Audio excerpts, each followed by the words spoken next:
नमस्कार, आप देख रहे हैं न्यूज लाइन और दिन भर की तमाम छोटी बड़ी खबरों के साथ मैं हूं अंजलि सिंह। विस्तार की खबरों की ओर बढ़ने से पहले रुक करते हैं आज की हेडलाइंस पर। सदर प्रखंड और तीसरी में भाजपा ने किया जन आक्रोश रैली का आयोजन। सैकड़ों की संख्या में शामिल हुए कार्यकर्ता बाबूलाल और रविंद्र राय सहित अन्य भाजपाइयों ने जमकर बोला हमला। कहा जनता का विकास करने के बजाय लुटवा रहे झारखंड की खनिज संपदा। व्यवहार न्यायालय में हुआ राष्ट्रीय लोक अदालत का आयोजन। विभिन्न मामलों से जुड़े कुल 561 मामलों का हुआ निष्पादन। 6,07,90,000 की राशि संबंधित पक्षकारों व राजस्व की हुई प्राप्ति। आपकी योजना आपकी सरकार आपके द्वार कार्यक्रम के तहत पीरटांड में हुआ विशेष शिविर का आयोजन। शिविर का जायजा लेने पहुंचे सदर विधायक और उपायुक्त ग्रामीणों की समस्याओं से हुए अवगत। और रील्स बनाकर सोशल मीडिया पर छाए मनोज जलान। कहा खुद हंसना और दूसरों को हंसाना उनकी हॉबी। अब खबरें विस्तार से। शनिवार को भाजपा ने हेमंत हटाओ झारखंड बचाओ रैली निकालकर सदर प्रखंड मुख्यालय में सरकार के खिलाफ प्रदर्शन किया। इस दौरान भाजपाइयों ने हेमंत सरकार पर जमकर हल्ला बोला और उसे सत्ता से उखाड़ फेंकने का आह्वान किया। हेमंत हटाओ झारखंड बचाओ के तहत शनिवार को भाजपाइयों ने सदर प्रखंड में आक्रोश रैली निकालकर हेमंत सरकार के खिलाफ जमकर हमला बोला। सिहोटी स्थित आम बगान से भाजपा के द्वारा रैली निकाली गई। सदर प्रखंड मुख्यालय पहुंचकर सभा में बदल गई। रैली में जिला अध्यक्ष महादेव दुबे, जिला महामंत्री संदीप डंकेज, पूर्व सांसद रविंद्र राय, पूर्व मंत्री चंद्रमोहन प्रसाद, पूर्व विधायक निर्भय साहबादी, लक्ष्मण स्वर्णकार, प्रदेश कार्य समिति सदस्य सुरेश साहू, चुन्नूकांत, मुकेश जलान, किसान मोर्चा के दिलीप वर्मा, विनीता कुमारी, सांसद प्रतिनिधि दिनेश यादव, सुनील पासवान, मनोज संघाई, राजेश जायसवाल और महिला मोर्चा की संगीता सेठ, संजू देवी, संजीत सिंह पप्पू, प्रकाश सेठ, रंजन सिन्हा, निर्भय सिंह सहित सैकड़ों कार्यकर्ता शामिल हुए और हेमंत सरकार के खिलाफ मांदर बजाकर आंदोलन को और तेज करने का आह्वान किया।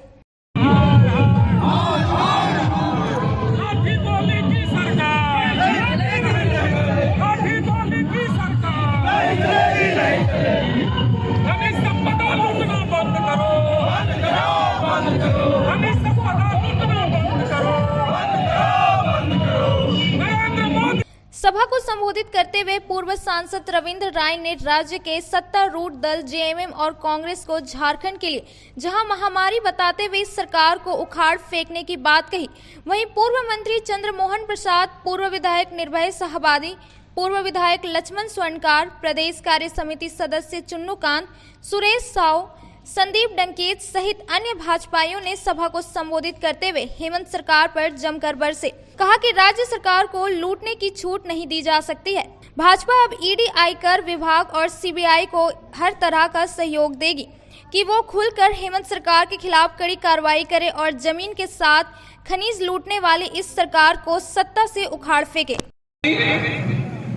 और ये मुसीबत इसलिए आई है कि जनता, झारखंड की जनता मुसीबत में है। झारखंड चारों ओर से भ्रष्टाचार में आकंठ डूबा हुआ है। हम प्रखंड मुख्यालय सामने खड़े हैं, बैठे हुए हैं।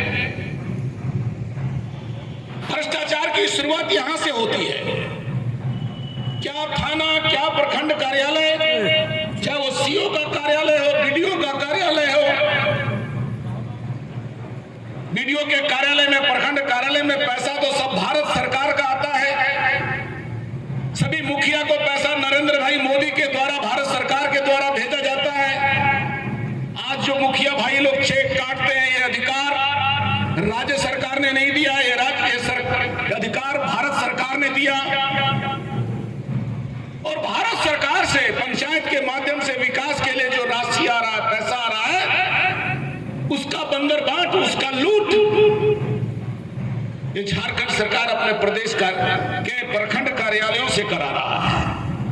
थाने में किसी की बात सुनी नहीं जाती है, भ्रष्टाचार का आलम है। लेकिन मैं थाने वाले को और प्रखंड वाले को बहुत दोष नहीं देता, बहुत जिम्मेदारी से आपको कहना चाहता हूं, पत्रकार मित्रों को, क्योंकि झारखंड सरकार कोई एसपी, कोई डीसी, कोई आईएएस, कोई एपीएस अधिकारियों को निःशुल्क पोस्टिंग नहीं करता।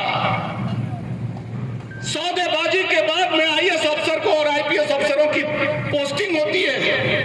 एसपी और डीसी की पूरे प्रदेश में पोस्टिंग होती है और हर महीने उनको चढ़ावा पहुंचाने के लिए रांची जाना पड़ता है।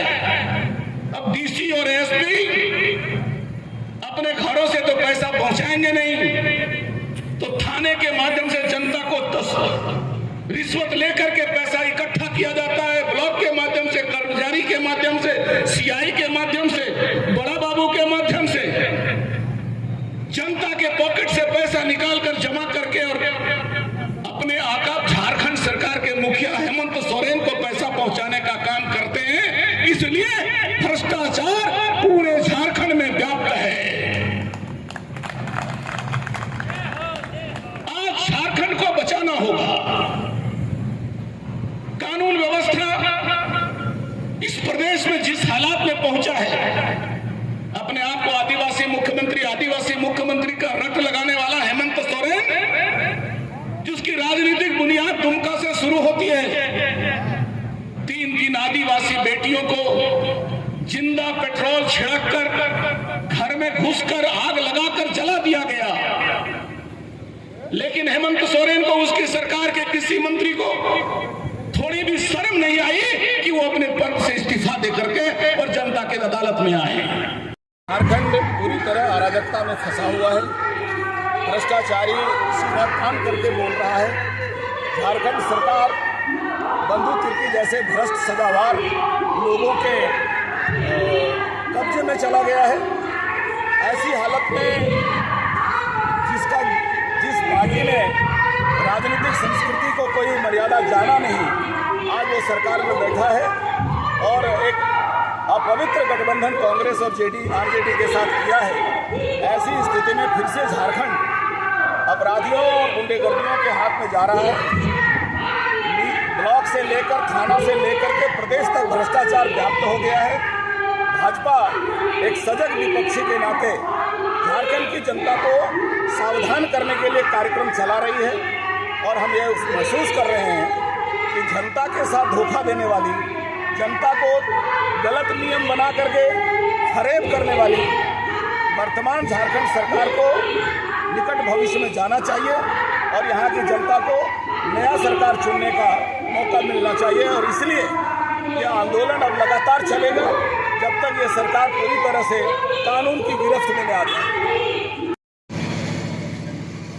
गठबंधन की सरकार हेमंत सोरेन जी के नेतृत्व में चलते हुए 3 वर्ष हो गए। इन 3 वर्षों में सिर्फ और सिर्फ सरकारी खजानों की लूट हुई है, यहाँ के झारखंड के संसाधनों की लूट हुई है। ये महागठबंधन की जो सरकार बनी है उसमें एक और कड़ी जुट हुई है। जो भ्रष्ट अफसर हैं उन अफसरों की जमात भी इस महागठबंधन में सहयोगी के रूप में काम कर रही है और उसका नतीजा फलाफल ये है। और इसके लिए भारतीय जनता पार्टी चुप नहीं रह सकती है।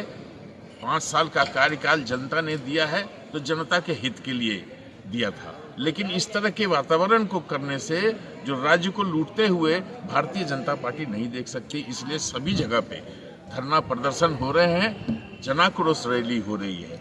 हम तो इतना ही कहना चाहते हैं, आपके माध्यम से मैं धन्यवाद देना चाहता हूँ महामहिम राज्यपाल को, मैं धन्यवाद देना चाहता हूँ ईडी को, मैं धन्यवाद देना चाहता हूँ सीबीआई को, मैं धन्यवाद देना चाहता हूँ इनकम टैक्स डिपार्टमेंट को कि उन लोगों के दबाव के चलते आज जितने भी हेमंत सरकार के तर्कस में तीर थे वो बाहर आ गए। अब इनके पास इनके तर्कस में कोई भी तीर नहीं रहा, सिवाय इनके माथे पे जो कलंक लगा हुआ है भ्रष्टाचार का। भ्रष्टाचारियों को संरक्षण इन भ्रष्ट अफसरों के बदौलत जो हुआ है अब सिर्फ इनके माथे पे रह गया है। अब हम लोग इंतजार कर रहे हैं कि ईडी और ऐसे लोगों के विधि सम्मत कार्रवाई हो।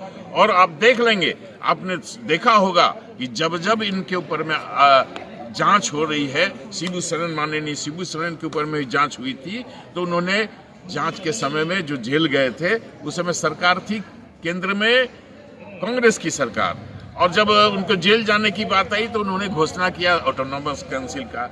अभी ये इनके जेल जाने की स्थिति बनी है तो ये अभी 1932 और तमाम तरह के जो इनके तर्कस में जितने तीर थे वो उसको निकाल बाहर कर रहे हैं।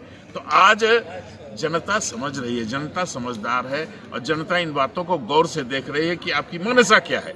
आपकी मनसा गलत है और उन गलत मंशा को उजागर करने का दायित्व विपक्ष में रहते हुए भारतीय जनता पार्टी पूरे शिद्दत से निभा रही है। बंधु तिर्की बोले भाजपाइयों को पटक पटक के मारेंगे, क्या कीजिएगा? सबसे पहले मैं अपना नाम उनको लिखाता हूँ, आप उनको भेज दें कि निर्भय शाहबादी मंच पे बैठा हुआ है अकेले, यहाँ पर आके हमको पटकने का हिम्मत दिखाएं। उनके बाजुओं में सर ताकत नहीं है, हम लोग चूड़ी नहीं पहने हैं, और अगर उनको इतनी है तो जहां बोले वहां पर फरियाने के लिए हम लोग तैयार हैं। भारतीय जनता पार्टी का रोषपूर्ण प्रदर्शन गिरिडीह प्रखंड मुख्यालय में हुआ और भारतीय जनता पार्टी के कार्यकर्ता के साथ साथ गिरिडीह की जनता आक्रोश जो था गिरिडीह जनता का, वो देखने को मिला। भारी संख्या में लोग यहाँ के स्थानीय विधायक समेत यहाँ की सरकार के खिलाफ लोग गोलबंद हुए और लोगों ने संकल्प लिया है कि आने वाले दिनों में हम इस विधायक को, यहाँ की सरकार को उखाड़ फेंकेंगे। पूरे राज्य में जिस तरह की स्थिति हो गई है, आज हेमंत सोरेन की सरकार पूरे, आप देखें कि साहेबगंज सिर्फ एक जिला में 1000 करोड़ रुपया का अवैध पत्थर का उत्खनन किया है। और मैं आपको गिरिडीह की आंकड़ा बता दूं, सिर्फ गिरिडीह में यहाँ के स्थानीय विधायक सुदीप कुमार सोनू के संरक्षण में लगभग 1000 करोड़ रुपया का सिर्फ जमीन का घोटाला हुआ है। और मैं तो कहता हूँ कि अगर विधायक कहते हैं कि मैं नहीं हूँ इसमें, फिर उसकी चुप्पी क्यों? उसकी चुप्पी दर्शाती है कि उस घोटाले में वो संलिप्त है। यहाँ लोकल एक समस्या है जहाँ पर अभी हमारे गिरिडीह के सैकड़ों युवा को नौकरी मिल सकता है, ब्रह्मडीहा कोलियरी माइंस। अभी वो कोलवरी का जन सुनवाई होना है और उसको एक साजिश के तहत इन्होंने वहाँ लोक सुनवाई ना करा करके ये 16 नवंबर को टाउन हॉल में करा रहा है। आखिर क्या है भाई, कोई भी प्रदूषण का अगर लोक सुनवाई होता है तो स्थल पे होता है, इसलिए इसको डर है कि जनता इसके खिलाफ हो चुका है, इसलिए वहाँ ये नहीं कराना चाहते। वैसे ही अभी यहाँ के जो स्थानीय विधायक हैं पूरा आपको तुष्टीकरण की नीति में पूरे तरह से संलिप्त है। ये सब अभी हाल के दिनों में आपको तेलोडी के घटना में देखने को मिला है, कैसे विधायक हमारे 4 हिंदू भाई को सामने रह के हजारों अल्पसंख्यक के सामने पिटवाया। तो ये तमाम मुद्दों को लेकर के हम लोग आक्रोश प्रदर्शन किए और हेमंत सोरेन जो इनके आका हैं हेमंत सोरेन जी की सरकार ही मृत्यु सैया पे पड़ी है। और आज का ये भीड़ बताता है कि जैसे ही वो माने उनकी अंतिम, हम लोग जो सरकार है उनका अंतिम कील जो है वो गिरिडीह की जनता अंतिम कील ठोकेगी और यहाँ के विधायक समेत यहाँ की सरकार जाएगी। आप देखिए कि किस तरह से जनता इस राज्य सरकार के जन विरोधी नीतियों के विरुद्ध नाराज है, आक्रोश है उनमें, और इसी की वजह से हम लोगों ने इसको आक्रोशपूर्ण प्रदर्शन का नाम दिया था। पूरे गिरिडीह सदर प्रखंड में जिस तरह से लोग यहाँ उपस्थित हुए और जैसा रोष था उसमें, वो इस बात का प्रतीक है कि सरकार से लोगों का जो है मन टूट चुका है, मोह भंग हो चुका है और एक मिनट भी ये सत्ता में रहने देने का किसी को ऐसा इरादा नहीं है। ये चाहते हैं कि सरकार अविलंब यहाँ से सत्ता छोड़े और झारखंड के हित में इस शासन को नए सिरे से बनाया जाए। यही उद्देश्य के साथ जो उपस्थिति की महिलाओं की वो साफ कर दिया कि यहाँ पर ये सरकार को मंत्री बने रहने का अधिकार। तो झूठी घोषणा कर करके झारखंड मुक्ति मोर्चा, कांग्रेस और राजद के संयुक्त मोर्चा ने और झूठे वादे कर करके सरकार में आई कि हम भ्रष्टाचार मुक्त झारखंड बनाएंगे, नारी सशक्ति करेंगे, पिछड़ों के हित की बात करेंगे, पिछड़ों को आरक्षण देंगे, किसानों को ऋण माफ करेंगे। लेकिन इसमें से कुछ न कर करके सिर्फ ये लूट में, चाहे वो बालू तस्करी हो, कोयला तस्करी हो, खनिज संपदा की लूट मचाए हुए हैं। यहाँ तक कि अभी जो है नगर निकाय का जो चुनाव हो रहा है, पिछड़ों को जो है बिना आरक्षण दिए हुए ये चुनाव दे रहा है। आपके माध्यम से मैं गिरिडीह नगर निगम के तमाम मतदाताओं को ये अवगत करा देना चाहता हूँ कि ये झारखंड मुक्ति मोर्चा के लोग हर वार्ड में अपने चुनिंदे लोगों को रख कर करके जो उनके विपक्षी थे दूसरे वार्ड में फेंकवाने का मतदाता सूची में काम किया है।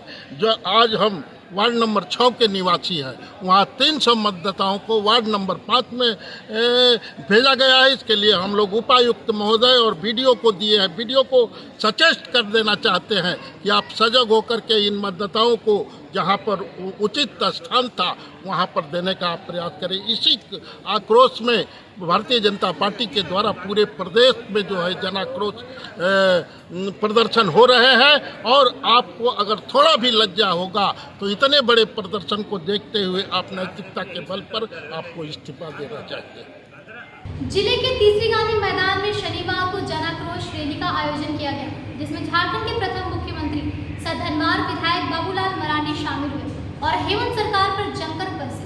जिले के तीसरी गांधी मैदान में शनिवार को जन आक्रोश रैली का आयोजन किया गया, जिसमें झारखंड के प्रथम मुख्यमंत्री सह धनवार विधायक बाबूलाल मरांडी सहित कई भाजपा नेता शामिल हुए।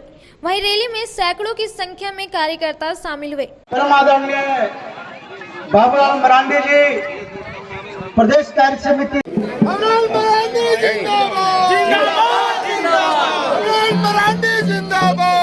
पीठ पर लात मारो तो लात मारो, इसके पेट में लात मारो। रैली को संबोधित करते हुए पूर्व मुख्यमंत्री सह विधायक बाबूलाल मरांडी ने कहा कि राज्य में हेमंत की सरकार लूटने में लगी है। गरीबों की कल्याणकारी योजना बालू गिट्टी बंद होने से प्रभावित हो रही है। बेरोजगारी के कारण लोग पलायन को मजबूर है।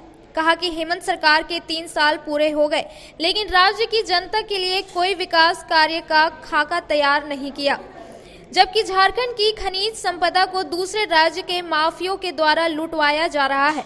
वहीं भाजपा नेता साहब पूर्व आईजी लक्ष्मण सिंह ने कहा कि यहां के गरीबों का रोजगार डिबरा है, लेकिन कई महीनों से बंद पड़ा है। झारखंड सरकार कुंभकर्ण की तरह सोया हुआ है। कहा कि सरकार के 3 वर्ष होने जा रही है, लेकिन सरकार झारखंड को सिर्फ लूटने का काम कर रही है। परेशान है, नहीं तो कहेगा खाली बाबूलाल मरांडी हल्ला करता है, गरीबों को तो कोई परेशानी नहीं है। ठीक है ना? तो यही हम कहने के लिए आए थे कि भाई आज ऐसा नहीं चलेगा। गांव के लोग भूखे मरे, हम सब लोग टुकुर टुकुर कब तक देखेंगे। और ये फॉरेस्टर वाले, थाना वाले, ये लोग तो क्या रोज मुर्गा का टैंक तोड़ते हैं, खाता है कि नहीं ये लोग। और गरीब को मार भात भी नहीं मिलता है, बेचारे ढिबरा बेच करके मार भात खाते हैं, तो उसके भी नसीब में अब ये नहीं होगा। तो फिर हम सब लोग क्या करेंगे यहाँ रह करके? ठीक है ना? तो इसलिए हम यही कहने के लिए हम आए। आज इस राज्य में यही हालत है, पूरे प्रदेश में आज खाली गुंडागर्दी हो रही है, लूट मची हुई है। अब ये सरकार 3 साल हो गई, काम तो कुछ कर नहीं रही है। जो लोग काम कर रहे हैं उनको भी कमाने से रोक रही है और अपना खाली तिजोरी भर रहा है। अभी बालू के लोग बात कर रहे थे, हम ये करेंगे वो करेंगे, लेकिन net result zero, big zero रहा, कुछ काम नहीं किया। तो हम लोग अपने पार्टी के द्वारा इस बात को जनता के बीच में लाना चाहते हैं कि कुंभकर्णी सरकार जो आपको बैठाए हैं उसको आप अपने ताकत से उसको निकालिए। और आज बहुत अच्छा स्टेटमेंट रांची के पेपर में देखा हमने, हेमंत सोरेन जी बोलते कि मैं जेल भी जाऊंगा, काम करूंगा। सभा को भाजपा नेता अजय रंजन, नुनूलाल मरांडी, मोहन बर्णवाल, रामचंद्र ठाकुर, उदय साव, चंदोरी मंडल अध्यक्ष रविंद्र पंडित, तीसरी मंडल अध्यक्ष सुनील शर्मा, सांसद प्रतिनिधि सुनील साव, रामचंद्र यादव, सुनील शाह सहित कई भाजपाइयों ने संबोधित किया। आज झारखंड में हॉस्पिटल है, वहाँ कहीं डॉक्टर आपको नहीं मिलेगा, डॉक्टर कहीं है तो दवाई नहीं मिलेगा। मित्रों, हम लोग त्रस्त हैं, इस त्रस्त को दूर करना है, झारखंड को बचाना है, तो निश्चित रूप से भारतीय जनता पार्टी की सरकार को लाना पड़ेगा। इधर झामुमो के प्रखंड अध्यक्ष रिंकू बर्णवाल ने कहा कि जनाक्रोश रैली के माध्यम से भाजपा द्वारा अवैध उत्खनन को लेकर हेमंत सरकार को बदनाम किया जा रहा है, जबकि डिबरा को शुरू से ही अवैध रूप में भाजपा के लोगों के द्वारा चलाया जा रहा है। कहा कि जनता भली भांति जानती है कि बीजेपी के रघुवर दास की सरकार में डिबरा को बंद कर दिया गया था। इसके बाद जब हेमंत सरकार बनी तो डिबरा जैसे तैसे चालू कराया गया। झारखंड में नहीं चलेगी, जहां एक और भाजपा के द्वारा अवैध उत्खनन के नाम पर हेमंत सरकार को बदनाम करने की साजिश कर रच रही है। हेमंत सोरेन की सरकार जो बहुत ही अच्छा काम, लोक जन कल्याणी काम कर रहे हैं, उनके विरुद्ध में अवैध उत्खनन पर बहुत सारे अलीगल कानून लगाया गया, भाजपा के द्वारा विरोध किया गया। और वहीं गिरिडीह जिला में तीसरी से जो अवैध उत्खनन ढिबरा का होता है, उसके खिलाफ सरकार से यह मांग कर रही है भाजपा कि ढिबरा को चालू किया जाए। हम वही भाजपा से पूछना चाहते हैं कि ये जनता को गुमराह जो किया जा रहा भाजपा के द्वारा, ये दोहरी नीति भाजपा की नहीं चलेगी। ढिबरा निश्चित रूप से अवैध शुरू से चला आ रहा है। आपको ये पता होगा कि बीजेपी की रघुवर दास की सरकार में पूर्व में ही ढिबरा को बंद करा दिया गया था। तत्पश्चात हेमंत सोरेन की सरकार बनी तो किसी न किसी कारण से उसे ढिबरा को पुनः चालू किया गया, लेकिन फिर भाजपा के द्वारा विरोध करके विधानसभा में सवाल उठाकर पुनः इस ढिबरा को बंद कराया गया है। और आने वाले समय में हेमंत सोरेन की सरकार ही ढिबरा को अवैध कर यहाँ की जनता को रोजी रोटी देने का काम करेगी। व्यवहार न्यायालय में शनिवार को राष्ट्रीय लोक अदालत का आयोजन किया गया, जिसमें विभिन्न मामलों से जुड़े लंबित कुल 5061 मामलों का निष्पादन किया गया। वहीं 6 करोड़ 7 लाख से अधिक 90,000 रुपए की राशि संबंधित पक्षकारों को तथा राजस्व के रूप में विभिन्न विभाग को प्राप्त हुआ। जिला विधिक सेवा प्राधिकार के द्वारा शनिवार को व्यवहार न्यायालय में राष्ट्रीय लोक अदालत का आयोजन किया गया, जिसका उद्घाटन प्रधान जिला एवं सत्र न्यायाधीश सह जिला विधिक सेवा प्राधिकार की अध्यक्ष वीना मिश्रा, कुटुंब न्यायालय के प्रधान न्यायाधीश अरविंद कुमार पांडे, जिला एवं अतिरिक्त सत्र न्यायाधीश प्रथम गोपाल पांडे, जिला अधिवक्ता संघ के अध्यक्ष प्रकाश साहे, महासचिव चुन्नूकांत एवं जिला विधिक सेवा प्राधिकार के सचिव सौरभ कुमार गौतम द्वारा संयुक्त रूप से दीप प्रज्वलित कर किया गया। राष्ट्रीय लोक अदालत में कुल 12 पीठों का गठन किया गया था, जिसके माध्यम से आपराधिक मामलों, सिविल मामलों, बैंक मामलों, वाहन दुर्घटना वाद से संबंधित मामलों, बिजली, वन विभाग, उत्पाद, नापतोल, खाद्य सुरक्षा इत्यादि विभागों से संबंधित प्री लिटिगेशन एवं लंबित कुल 561 मामलों का निष्पादन किया गया, जिसमें 6 करोड़ 7 लाख 90,000 रुपए की राशि संबंधित पक्षकारों को तथा राजस्व के रूप में विभिन्न विभागों को प्राप्त हुआ है। कार्यक्रम को संबोधित करते हुए प्रधान जिला एवं सत्र न्यायाधीश वीना मिश्रा ने कहा कि आजादी के 75वें वर्षगांठ के अमृत महोत्सव के उपलक्ष्य पर आम जन एवं पक्षकारों को लाभ प्रदान करने के लिए नालसा के निर्देश पर पूरे देश में आज के दिन राष्ट्रीय लोक अदालत का आयोजन किया गया है, जिसके माध्यम से न्यायालयों में लंबित एवं प्री लिटिगेशन मामलों का निष्पादन इस राष्ट्रीय लोक अदालत के माध्यम से किया जा रहा है। कहा कि इस प्रकार के आयोजनों से पक्षकारों को अपने मामलों में त्वरित निष्पादन का लाभ तो मिलता ही है, साथ ही साथ न्यायालय का बोझ भी कम होता है। इस दौरान कार्यक्रम को अन्य अतिथियों ने संबोधित किया। मंच पर आसीन हमारे डिस्ट्रिक्ट बार एसोसिएशन के माननीय प्रेसिडेंट साहब, सचिव साहब, कुटुंब न्यायालय के प्रधान जज एडीजे वन साहब, कंज्यूमर फोरम के चेयरमैन साहब, हमारे सभी पदाधिकारी, जुडिशल पदाधिकारीगण और प्रशासन से आए हुए एनडीसी साहब, एसडीओ साहब, पुलिस विभाग से डीएसपी साहब तथा अन्य पुलिस बल एवं यहाँ सभी उपस्थित देवी और सज्जनों, लोक अदालत के बारे में ज़्यादा कुछ कहने की आवश्यकता नहीं है, क्योंकि ये एक हमारे काम करने की पद्धति में एक नया लेकिन लगातार इस्तेमाल होने वाली एक परंपरा हो गई है और हम लोग इसको एक पर्व के रूप में मनाते हैं। हमारा ये चौथा व आखिरी इस वर्ष की लोक अदालत है। डीएलएसए गिरिडीह इस संबंध में क्या कर रहा है इसकी कहने की आवश्यकता नहीं है, आप इसको देख सकते हैं। ज़्यादा बोलना मैं नहीं चाहूँगी और इस पर्व को आप लोग सफल बनाएं, ये आपसे अपेक्षा है। और अधिवक्तागण तथा लिटिगेंट्स आप लोग भी इस बारे में थोड़ा विशेष ध्यान दें कि जो मामूली मामले हैं जिनको लंबा खींचा जा रहा है सिर्फ इस वजह से कि आपकी शान की लड़ाई है या आन की लड़ाई है, इस बात को ख़त्म करते हुए और आप लोग सौहार्दपूर्वक इस मुकदमों को, सुलहनी मामलों को जो है आप लोग सुलह करें और यहाँ से दोनों पक्षों की जीत हो करके अपने अपने घरों को जाएं तथा समाज में एक अच्छा वातावरण और एक अच्छा संदेश भी दें कि मुकदमा हो जाने से ये नहीं निकाला जा सकता है, मतलब कि ये जो है हमेशा चलता रहेगा। मुकदमों का अंत भी होता है और फिर हम अच्छे भाईचारे के साथ रह सकते हैं। इन्हीं शब्दों के साथ मैं अपनी वाणी को विराम देती हूँ और इस सभी पदाधिकारीगण एवं फोर्स के सभी सदस्यगण, यहाँ उपस्थित देवियों और सज्जनों, आज मेरा प्रथम दिन है गिरिडीह में, जबकि नेशनल लोक अदालत आज संगठित किया गया है। अब हम समझते हैं कि नेशनल लोक अदालत के संबंध में आप सभी को मालूम है कि ये पूरे भारत में एक ही दिन एक ही समय रखा जाता है। अब हम लोग कोशिश करते हैं कि हमारे जितने भी लिटिगेंट्स हैं, किसी भी प्रकार के मामले। ब्यूरो राष्ट्रीय लोक अदालत में सदर एसडीएम विशालदीप खलको, उप समाहर्ता नजारत डॉक्टर सुदेश कुमार, आरक्षी उपाधीक्षक संजय राणा सहित विभिन्न विभागों के पदाधिकारी एवं कर्मचारी उपस्थित थे।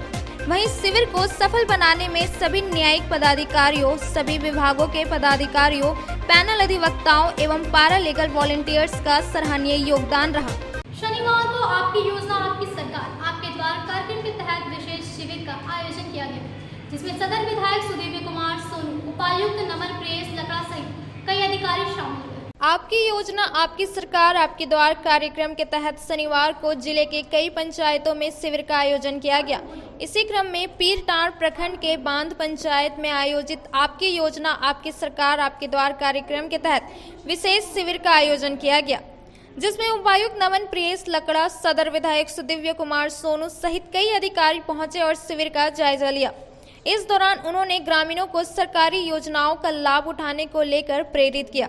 मौके पर सदर विधायक सुदेव्य कुमार सोनू ने कहा कि झारखंड सरकार इस शिविर के माध्यम से जनता के द्वार तक पहुंचकर उनकी समस्याओं से न सिर्फ अवगत होने का कार्य कर रही है, बल्कि उसके निष्पादन को लेकर भी तत्पर है। वहीं उपायुक्त श्री लकड़ा ने कहा कि इस कार्यक्रम का उद्देश्य ज्यादा से ज्यादा जरूरतमंदों को सरकार की जन कल्याणकारी योजनाओं से जोड़ लाभान्वित कराना है। सबसे महत्वपूर्ण बांध के इस कार्यक्रम में दूर दराज से चल कर आए हुए लोग, हमारी बेटियां, सरकार की महत्वाकांक्षी योजना कि प्रखंड के तमाम पदाधिकारी आज आपका पंचायत मुख्यालय में आकर योजनाओं को क्रियान्वयन के लिए यहाँ बैठे हैं और इस उम्मीद और भरोसे के साथ आप चलकर यहाँ आए हैं। इस उम्मीद और भरोसा कायम रहना चाहिए। हेमंत बाबू ने यह परिकल्पना की कि ग्रामीण इलाकों में लोगों को दफ्तरों के चक्कर काटने से अगर निजात दिलाना है तो सरकारी दफ्तरों को ही ग्रामीण इलाकों में जिलों में ले जाना है। आज जो भी लोग यहाँ चल कर आए हैं, मेरा आपसे आग्रह रहेगा कि उनको निराश होकर मत जाने दीजिएगा। जो भी योजनाएं डिस्पोजल लायक हैं, जो भी काम डिस्पोजल होने लायक हैं, उसको बड़े डिस्पोजल कराइए और जो डिस्पोजल लायक यहाँ नहीं है उसको निश्चित समाधि में डिस्पोजल कीजिए। खास करके बच्चियों की उपस्थिति हमको कम दिख रही है। मेरे समझ से सावित्रीबाई फुले किशोरी समृद्धि योजना में आवेदन आने चाहिए और उनका निष्पादन होना चाहिए।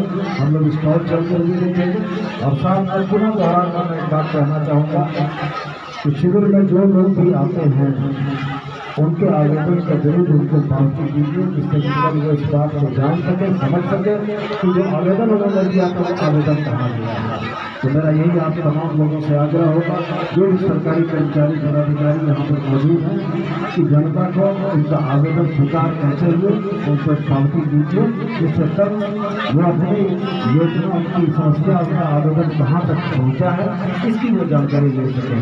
मैं उम्मीद करता हूँ कि आज का शिविर सफल हो और बाल पंचायत की जनता को इसका अधिकाधिक लाभ हो। अब वक्त हो चुका है छोटे से ब्रेक का। Giridih college road railway bridge के समीप स्थित पावित्री हॉस्पिटल जिले भर में लोगों को बेहतर चिकित्सीय सेवा प्रदान कर रही है।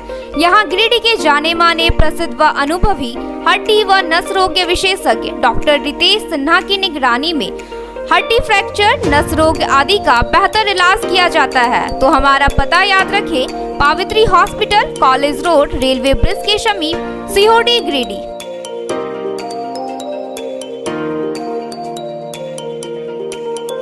श्री विश्वनाथ नर्सिंग होम गिरिडीह का मल्टी स्पेशलिटी हॉस्पिटल है। इस हॉस्पिटल में doctor S K. Dokania general surgery एवं लैप्रोस्कोपी, यूरोलॉजी, स्त्री रोग, हड्डी रोग विशेषज्ञ, doctor Neeraj Dokania general and laparoscopy surgeon एवं senior resident depart urology, Apollo hospital Mumbai के द्वारा मरीजों का इलाज किया जाता है। इस नर्सिंग होम में आयुष्मान भारत मुख्यमंत्री जन आरोग्य योजना के तहत एक परिवार को 5 लाख रुपए तक का मुफ्त स्वास्थ्य बीमा दिया जा रहा है। इस योजना के तहत श्री विश्वनाथ नर्सिंग होम में इलाज की सुविधा उपलब्ध है।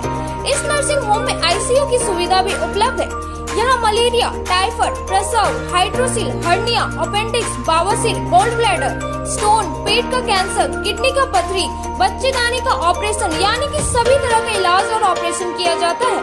इसके अलावा यहाँ बंध्याकरण का ऑपरेशन मुफ्त में किया जाता है एवं लाभुकों को 1000 रुपए और सहिया को 200 रुपए का भुगतान बैंक अकाउंट के माध्यम से किया जाता है। नर्सिंग होम का पता श्री विश्वनाथ नर्सिंग होम, बरमसिया, मगरपुर, सवेरा रोड। ब्रेक के बाद आप सभी दर्शकों का स्वागत है।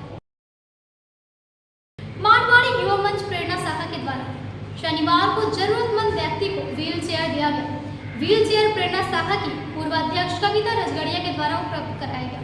कहते हैं ना, मानव सेवा सबसे बड़ा धर्म है। इसी कहावत को चरितार्थ करते हुए आज मारवाड़ी युवा मंच प्रेरणा शाखा की पूर्व अध्यक्ष कविता रजगड़िया के द्वारा हांडाडी में रहने वाले में एक जरूरतमंद व्यक्ति को व्हील चेयर दिया गया। व्हील चेयर मिलने के बाद उस व्यक्ति के चेहरे पर खुशी देखने लायक थी। मौके पर प्रेरणा शाखा की अध्यक्ष अर्चना केडिया, सचिव रिया अग्रवाल, कोषाध्यक्ष पूनम चिरानिया उपस्थित थे। मौके पर शाखा की पदाधिकारियों ने बताया कि उन्हें कई जानकारी हांडाडी में रहने वाले एक व्यक्ति के बारे में पता चला कि वे अपने पैरों से लाचार हैं और आर्थिक रूप से कमजोर होने के कारण उन्हें काफ़ी परेशानियां हो रही हैं, जिसे देखते हुए प्रेरणा शाखा की ओर से उन्हें व्हील चेयर उपलब्ध कराया गया। आज एक बहुत ही ज़रूरतमंद को हम लोगों ने व्हील चेयर दिया, क्योंकि वो उन्हों का फ़ोन आया कि उनको बहुत ज़्यादा ज़रूरत है व्हील चेयर की। तो मैंने तुरंत ही अपनी शाखा की अध्यक्षा अर्चना केडिया से बात की और उन्हों से मिलकर हम लोगों ने तुरंत एक अरेंज किया व्हील चेयर का और उनको बुलाकर वो व्हील चेयर दिए। तो वो बहुत ही खुश है। वो हाथ पैर सब चीज़ से लाचार है, वो चल भी नहीं सकते हैं ना बैठ सकते हैं, इसलिए वो व्हील चेयर पा के बहुत ही खुश हुए और वो हम लोगों को प्रेरणा शाखा को बहुत सारा आशीर्वाद दे के गए हैं। मारवाड़ी युवा मंच गिरिडीह प्रेरणा शाखा की ओर से आज जिस जरूरतमंद व्यक्ति को व्हील चेयर प्रदान की गई है वो हंडाडी का रहने वाला है। कहते हैं ना, मानव सेवा सबसे बड़ा धर्म है। इस कहावत को चरितार्थ करते हुए आज प्रेरणा शाखा ने उस व्यक्ति को व्हील चेयर दी। व्हील चेयर पाके वो इंसान बहुत खुश है और प्रेरणा शाखा की सभी सदस्यों को बहुत आशीष देके गए। बोले कि प्रेरणा शाखा में आपको किसके थ्रू पता चला ये चेयर के बारे में कि हम लोग इस तरह का सेवा देते हैं? हमको यहाँ जो मिस्त्री है ना रंग करने वाला वही बताया कि वहाँ एक चेयर है देना चाह रहा है, तो चलिए तो हम लोग आए हैं यहाँ। ये चेयर मिलने के बाद आपको क्या लगता है, आपका कुछ सुविधा हो सकेगा? कुछ अच्छा बहुत सुविधा होगा, है ना। जिस तरह हमारा चारों हाथ पांव लाचार है ना, हमको बहुत सुविधा होगा इससे। चलिए, आप हम लोग को अच्छा लगा कि हम लोग आपका इस काम के लायक आ सके, है ना। Thank you. आगे भी कोई और चीज़ का भी ज़रूरत होगा तो आप हम लोग से संपर्क करिए, किसी तरह का कोई दिक्कत नहीं होगा, हम लोग हैं। प्रकाश पुंज पब्लिक स्कूल में आयोजित योग औषधि को लेकर जागरूकता शिविर का समापन शनिवार को किया गया। इस मौके पर औषधि को लेकर कई अहम जानकारियां दी गई। प्रकाश पुंज स्कूल में आयोजित भारतीय योग औषधि जागरूकता शिविर का समापन शनिवार को किया गया। समापन कार्यक्रम में बतौर अतिथि मंगरोडी पंचायत के मुखिया दिलीप शर्मा एवं पंचायत समिति सदस्य ब्रिज सिंह सहित कई अतिथि उपस्थित थे। मौके पर मुखिया दिलीप शर्मा ने कार्यक्रम की सराहना करते हुए कहा कि योग को औषधि योग रूप में मनाना एक अनूठा प्रयोग है। कहा कि दवाइयों का प्रयोग सबके लिए हानिकारक सिद्ध हो रही है। ऐसे में योग औषधि को आगे से इस बृहद स्तर पर मनाने की ज़रूरत है। वहीं स्कूल के प्रिंसिपल श्याम सुंदर प्रसाद वर्मा ने कहा कि आज योग को योग औषधि के रूप में देश में जन जन और घर घर तक पहुंचाने की आवश्यकता है। इस पुनीत कार्य के लिए बहुत बड़े सामूहिक संकल्प की ज़रूरत है, तभी हमारा भारत विश्व गुरु बनने में अपने को साकार कर सकता है। जिसको मतलब मान लो चश्मा भी लगा है ना, तो अगर वो 2 महीने तक अगर आधा घंटा कर करके डेली करे तो उसका चश्मा भी उतर सकता है। मतलब अपने आंखों की रोशनी इससे बहुत ही काफी तेज बढ़ती है। और हमारा जो फेफड़ा है, लंग्स है, वो भी काफी स्ट्रॉन्ग होता है। जैसे अभी कोरोना वायरस के टाइम पे जिसका लंग्स कमजोर था, जिसका इम्यून सिस्टम कमजोर था, उसी को ज्यादा अटैक हो रहा था, बट ये अनुलोम विलोम से काफी स्ट्रॉन्ग होता है। और हमारा इम्यून सिस्टम भी, मतलब अभी जो काफी टैबलेट निकला हुआ है इम्यून सिस्टम स्ट्रॉन्ग करने का, वो सब यूजफुल नहीं हो सकता, हमको आदत लग सकता है। इसलिए अभी योग औषधि को ही अपना के ये सब चीज को हम सुधार सकते हैं। फिर कपालभाति, जैसे हमें कृमि का प्रॉब्लम हो पेट में, आज जितने भी बच्चे हैं आज सभी के पेट में कृमि तो रहता ही है, जो कुछ ना कुछ तो रहेगा। तो सोते समय लार गिरता है, सोते हैं तो पूरा बिस्तर गीला हो जाता है लार से, तकिया, तो ये सब का समस्या एकदम खत्म हो जाता है जड़ से। प्रकाश कुंज पब्लिक स्कूल पांडेडी सिरसा गिरिडीह में हम लोगों ने भारतीय योग औषधि शिविर का आयोजन किया था। आज हमारा देश योग को तो सभी लोग जानते ही हैं कि योग से ही हम निरोग रहते हैं, और इसकी प्रचार हम लोगों ने, हमारे देश के महान वीर पुरुषों ने इस संदेश को दुनिया में पहुंचाया है।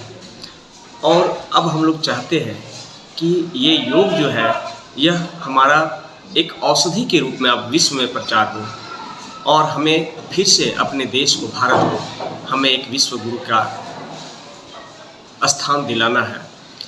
आज जब तक हम स्वस्थ नहीं रहेंगे, हमारा स्वास्थ्य अच्छा नहीं रहेगा, हम जन जन में ये मैसेज नहीं देंगे, क्योंकि आज हमारा भविष्य बच्चों का हो चाहे हमारे युवा पीढ़ी का हो, उनका भविष्य और उज्जवल से बेहतर और उच्चतर अवस्था तक ले जाने में ये हमारा योग की अहम भूमिका होती है। लेकिन योग तो हम कर रहे हैं, लेकिन जब हम इसको स्वास्थ्य के रूप में देखेंगे, हम एक औषधि के रूप में देखेंगे, हम सुबह सो करके जगते हैं, हम औषधि का सेवन करते हैं और ये हम कल्पना करते हैं कि हमारी बीमारी अच्छी हो जाएगी। लेकिन अगर हम प्रातः सुबह जग कर अगर हम औषधि रूपी दवा को अगर हम लेते हैं, औषधि रूपी अगर ये योग को हम करते हैं, तो हम निश्चित रूप से हम कह सकते हैं कि हमारा देश को निरोग होने से, स्वस्थ होने से और आगे बढ़ने से और विश्व गुरु का दर्जा प्राप्त करने से हमें कोई नहीं रोक सकता है। यही संदेश हमारा आज का जो हमारा ये वर्क, मतलब करीब कई एक महीनों से ये प्रोग्राम हमारा चल रहा था, आज हमने उसका समापन किया है कि भारतीय योग औषधि जागरूकता के रूप में हम लोगों ने इसको मनाने का संकल्प लिया है, ताकि यह संदेश हमारे गिरिडीह के जन जन में जाए, हमारे देश के जन जन में जाए।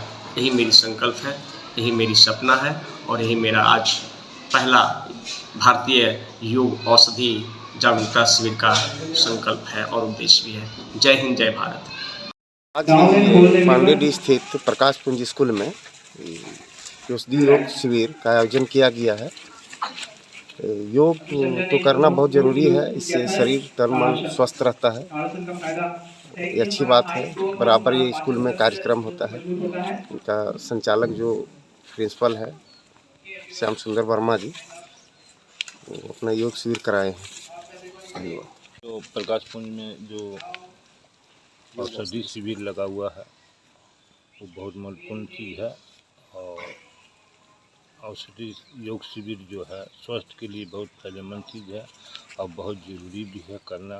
समय समय पर योग करना बहुत ज़रूरी है, इसलिए श्याम सुंदर जी को इसका आभार व्यक्त करता हूँ। झारखंड भाषा संघर्ष समिति व 1922 की खतियान से जुड़े संघर्ष समिति मोर्चा के सदस्यों की एक बैठक शनिवार को हुई। बैठक में झारखंड कैबिनेट के द्वारा स्थानीय नीति को पास किए जाने पर झारखंड भाषा संघर्ष समिति के अध्यक्ष मनदीप शर्मा के आवास पर शनिवार को एक बैठक रखी गई। बैठक में दर्जनों की संख्या में भाषा संघर्ष समिति के साथ 1932 के खतियान से जुड़ी संघर्ष समिति मोर्चा के सदस्य उपस्थित हुए। बैठक में मुख्य रूप से कैबिनेट की बैठक में स्थानीय नीति को भारी बहुमत से पास किए जाने पर हर्ष व्यक्त किया गया। बैठक से पूर्व सभी ने भगवान बिरसा की प्रतिमा पर माल्यार्पण करते हुए पुष्प अर्पित कर नमन किया। बैठक के बाद प्रेस वार्ता को संबोधित करते हुए अध्यक्ष मनदीप शर्मा, संघर्ष समिति के संरक्षक राजेश वर्मा, संयोजक छोटेलाल यादव सहित अन्य लोगों ने कहा कि 10 महीने से चले आ रहे संघर्ष के बाद 1932 का खतियान झारखंड कैबिनेट के द्वारा पारित की गई है। इसके लिए झारखंड सरकार के साथ साथ सभी संघर्ष समिति बधाई के पात्र है। कहा कि स्थानीय नीति जब तक संवैधानिक रूप से लागू नहीं हो जाती तब तक हम लोगों का संघर्ष समय समय पर जारी रहेगा। 12/11/2022 को गिरिडीह भाषा संघर्ष समिति की ओर से आप सभी मीडिया बंधु को बहुत बहुत आभार। और जो आज का प्रेस कॉन्फ्रेंस रखी गई है, यह विशेष करके झारखंड सरकार यानी हेमंत दा को बहुत बहुत बधाई कि इन्होंने आज से 1 माह पूर्व ये घोषणा की थी कि हम लोग कैबिनेट में पास करेंगे 1932 खतियान को। और 1932 खतियान आज 11 तारीख को जो पास हुई है उसके लिए धन्यवाद और साधुवाद देता हूं। और साथ ही हम सभी भाषा संघर्ष समिति के सदस्य और तमाम झारखंड के संघर्ष समिति जो भी रहे, जो भाषा संघर्ष समिति थे 1932 के लिए खतियान लागू करने के लिए जो मांग रखी थी, इन सभी लोगों को भी बहुत बहुत जोहार।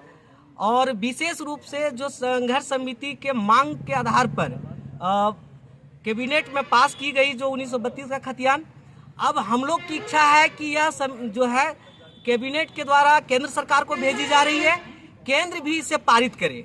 अगर हमारी मांगे केंद्र में पारित नहीं हुई तो हम लोग ये संघर्ष जारी रखेंगे, क्योंकि 1932 की जो खतियान है यही झारखंड के मूल वासियों की पहचान है। क्योंकि हम बाहरी लोगों को यहाँ से भगा नहीं रहे, लेकिन बाहरी लोगों को यहाँ के अधिकारों पर हनन करने का छूट हम नहीं देंगे, क्योंकि यहाँ का मूल अधिकार जो है यहाँ के मूल वासियों का है। हम उन्हें रहने के लिए, यहाँ के लोगों को व्यवसाय करने के लिए स्वतंत्र है। जिस प्रकार झारखंड के लोग अन्य राज्यों में रोजगार पाने के लिए स्वतंत्र है, वैसे बाहरी राज्य के लोग हैं वो यहाँ संघर्ष करके अपना रोजगार चलाए और हम लोग का अधिकार पर हनन न करे, अतिक्रमण न करे। और केंद्र सरकार से भी हम लोग अपेक्षा रखते हैं संघर्ष समिति पूरे झारखंड की ओर से कि जल्द ही केंद्र पास कर दे ये और 1932 का खतियान लागू होने में हम लोग को सहयोग करे। इसके लिए विशेष करके फिर से पुनः हेमंत दा को हुल जोहार और जय। 2022 को मीडिया बंधुओं के साथ झारखंड भाषा संघर्ष समिति का एक प्रेस कॉन्फ्रेंस कर रहे हैं हम लोग। और हम लोग का 10 महीने के लगातार आंदोलन के बाद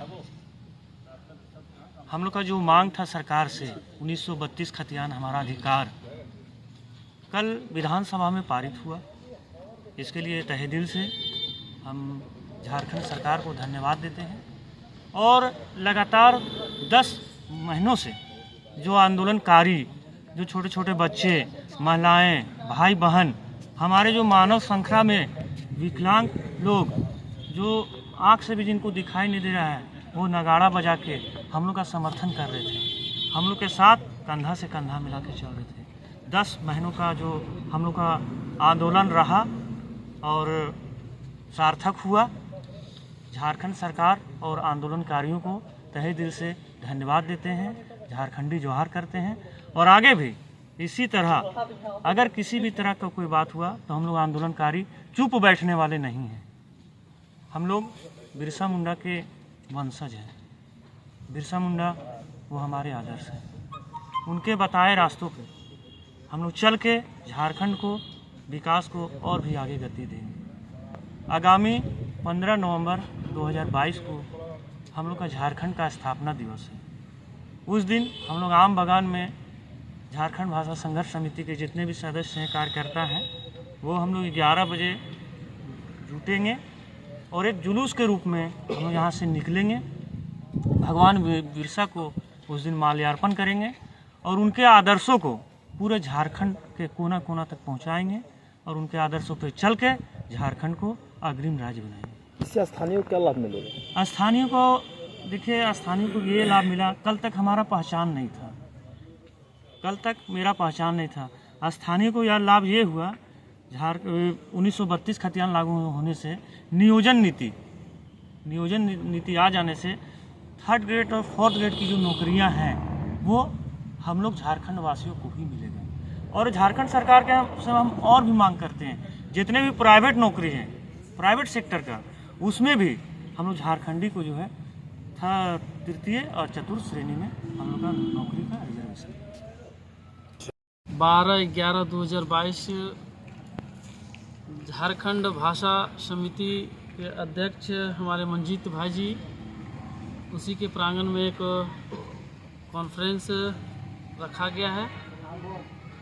1932 से खतियान जो झारखंड के मुख्यमंत्री हेमंत सोरेन जी ने जो पारित किए हैं, मैं तहे दिल से धन्यवाद देना चाहता हूं। और 1932 खतियान की जो पहचान है, हम लोगों को जो मांग था, हम लोगों ने लगातार संघर्ष करते चले आ रहे थे बहुत दिनों से, लेकिन नहीं हो पा रहा था। लेकिन आज हेमंत सोरेन जी बहुत बहुत बधाई देता हूं, तहे दिल से धन्यवाद देता हूं जो 1932 का खतियान लागू कर दिए हैं। मैं तहे दिल से धन्यवाद देना चाहता हूं। और हमारे जितने भी झारखंड वासियों हैं, उन्होंने जो बाहर से लोग जो आते थे यहाँ और यहाँ अपना हक जमाते थे, वो हक हम ही लोग का, आम जनता लोग का हक, जो झारखंड वासियों का हक जो था, वो छीन लेने का काम करते थे। इन्होंने ये बहुत अच्छी काम किए हैं। जैसे 4 ग्रेड का नौकरियां जो हो गया, बाहर से लोग आते हैं, MP MLA उधर क्या बोलते हैं, अदर स्टेट का आकर के यहाँ जो नौकरियां करते थे हमारे झारखंड में, वो अब धीरे धीरे हम लोगों ने जागरूक हो गया है पूरा झारखंड। ये चीज़ हमारे झारखंड के ही जनता का होना चाहिए। इसीलिए 1932 का खतियान जो लागू हुआ, मैं तहे दिल से धन्यवाद देना चाहता हूँ, बार बार धन्यवाद देना चाहता हूँ कि ये बहुत अच्छी बात है। हमारे जो अब पीढ़ी दर पीढ़ी चलने वाले छोटे भाई सब जो हैं, हम लोग तो अब जहाँ तक है हम लोग तो नौकरी नहीं ले पाएंगे, चलिए, लेकिन जो हमारे बच्चे लोग हैं उनको नौकरियां जो यहाँ के हैं मिलने का पूर्ण अधिकार रहेगा। बैठक में मीडिया प्रभारी श्याम कुमार, मंटू यादव, सुभाष कुमार, जितेंद्र चौधरी, ठाकुर दास, टिंकू राम, विनोद यादव, छोटू रजक, दिनेश कुमार, रितेश वर्मा, रोशन कुमार, भुवनेश्वर चौधरी सहित उपेंद्र पासवान आदि लोग उपस्थित थे। जिंदगी के इस दौड़ भाग में जहां लोग काफी तनाव में रह रहे हैं, वहीं गिरिडीह के मनोज जलान न सिर्फ स्वयं जॉली मूड में रहते हैं, बल्कि इसी तरह रील्स बनाकर लोगों का भी मनोरंजन करते आ रहे हैं। न्यूज़ लाइन में खास बातचीत के दौरान मिलिए मनोज जलान से।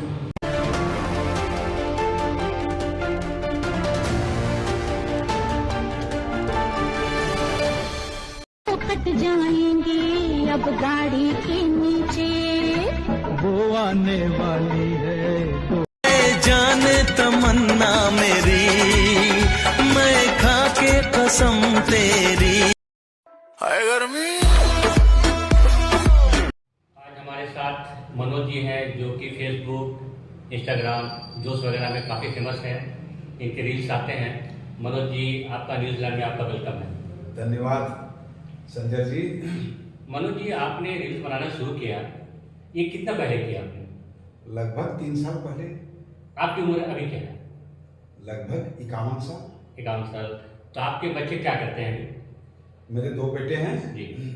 पहला बेटा बीटेक किया है, वो इंजीनियर है और जॉब कर रहा है। दूसरा बेटा भी CA की तैयारी कर रहा है। मनोज जी, जिस समय आपने रील्स बनाना शुरू किया तो कैसा सपोर्ट रहा आपका घर में? पहले आपके घर में लोग कितना सपोर्ट किया आपको?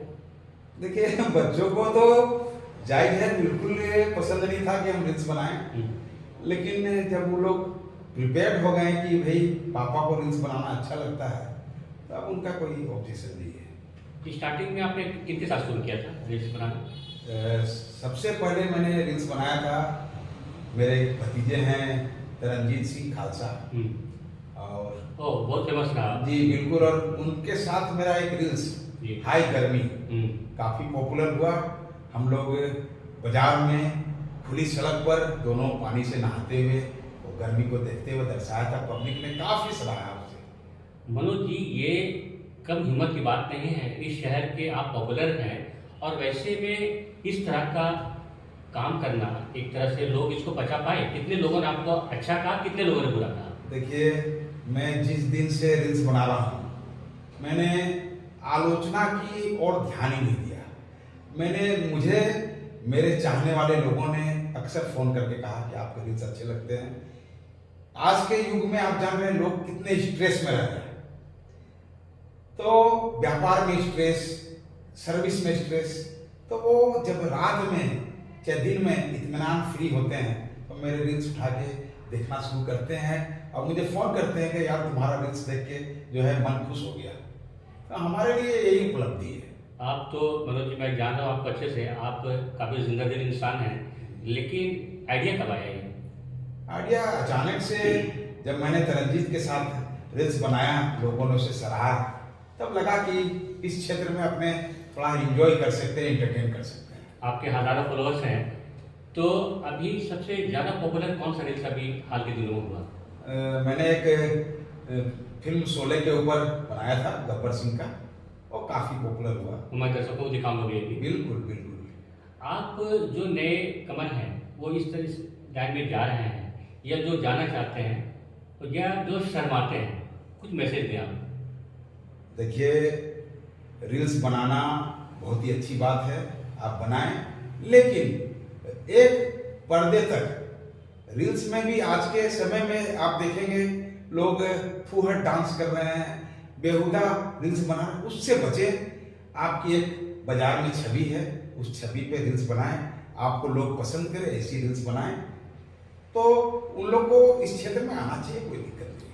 आप रील्स बनाते हैं, उससे पहले दिमाग में लाते हैं कि कौन सा चीज़ एक मैसेज अच्छा जाएगा या लोग पसंद करेंगे, कब सोचते हैं आप? ये हम प्रतिदिन रात में 15-20 मिनट इसके लिए विचार करते हैं कि क्या स्क्रिप्ट होगी, कि कौन सी एरिया में जाके हमको शूट करना है, कैसे करना है, ये करना पड़ता है। आप एक अच्छे बिजनेसमैन हैं, उसके बावजूद कैसे आप टाइम निकाल लेते हैं? देखिए, 3-4 दिनों में एक दिन समय निकालना पड़ता है, और क्या है कि एक साथ में हम 3-4 रील्स बना लेते हैं, जो हर एक दिन 2 दिन में उसको छोड़ते रहते हैं, तो मेरा काम भी हो जाता है, लोगों का हंसना भी हो जाता है और अच्छा लगता है। मनोज जी, आप हमारे स्टूडियो आए, बहुत बहुत शुक्रिया आपका, आपने जो टाइम निकाला हमारे लिए। धन्यवाद सुंदर जी, आपका लगातार प्रयास रहा कि हम आपके स्टूडियो आएँ, और आपकी भावना, आपका मान सम्मान को देखते हुए मैं स्टूडियो आया। यहाँ पर मुझे काफ़ी अच्छा लगा, अपनापन लगा, और मैं धन्यवाद देना चाहूँगा इंटायर न्यूज़ लाइन टीम को, जिन्होंने मुझे यहाँ लाकर इतना सम्मान दिया और मेरे प्रतिभा को दिखाने का काम किया। शुक्रिया। कट जाएंगे अब गाड़ी के नीचे, वो आने वाली है 2 घंटे के पीछे।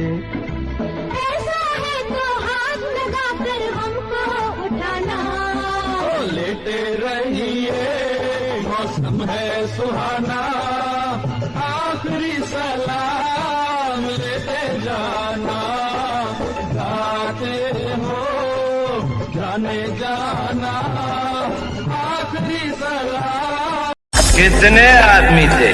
सरकार 2 आदमी। 2 आदमी, वो 2 थे और तुम 3, फिर भी वापस आ गए खाली हाथ। क्या समझ कर आए कि सरदार बहुत खुश होगा, शाबाशी देगा क्यों?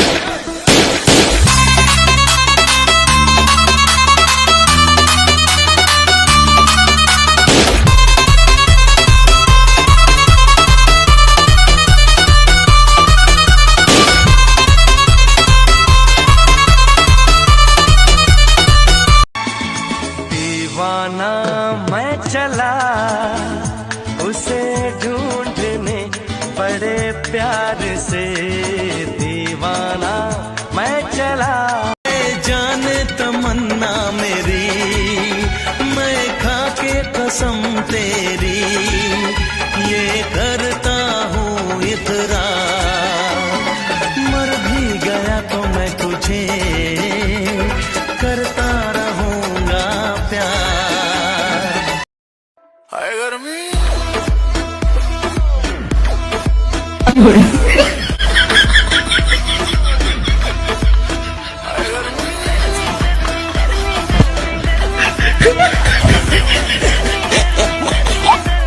Sorry.